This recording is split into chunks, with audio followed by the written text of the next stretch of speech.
When we do the geophysical survey plan, it's very important for us to focus on what we expect to get back from the Earth. Okay? And the whole purpose of the plan is then to manipulate our technologies to optimize the frequencies that we expect to get back. And if it's a broadband solution, we have access to technologies that allow us to do that.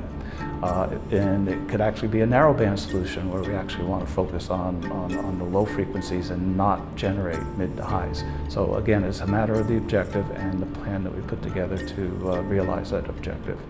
When we sit down to design a survey, we have to look at what the objective is of the survey. If we're trying to image shallow, high-resolution targets, we'll configure the acquisition system differently than if we're looking for deep, low-frequency targets. So once we decide what the objective is, then we will generate the plan, and that plan then becomes the instructions to the vessel on how the technology has to be deployed and operated to meet the objective of the plan.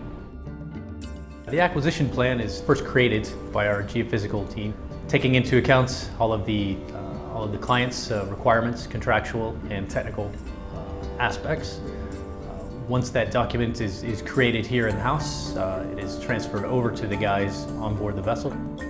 To use an analogy, musicians can buy the best instruments, but unless they know how to play them, all they make is noise. And so it's not just the technology that's important, it's having people that know how to use that technology effectively. And this folds back into the purpose of the geophysical survey plan is telling people exactly how that needs to be used.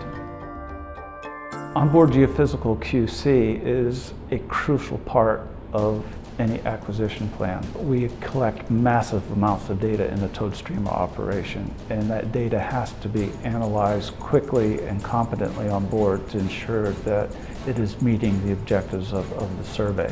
When we do QC, we're actually in the first stages of data processing, so we can extend our QC to actually generate what's called fast-track products. We can generate a fast-track three-dimensional image off the vessel that can quickly be used by interpreters.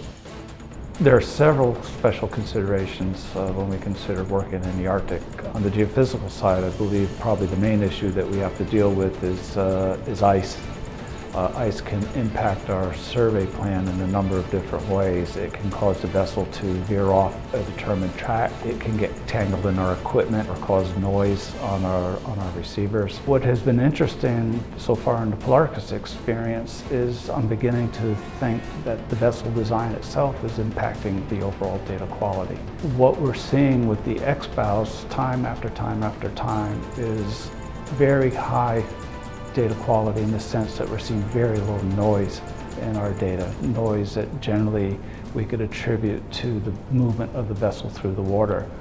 So even though this is a qualitative sort of observation, the consistency of the observation with these X-bows is beginning to lead me to believe that the vessel itself is actually having an impact on the quality of our seismic data.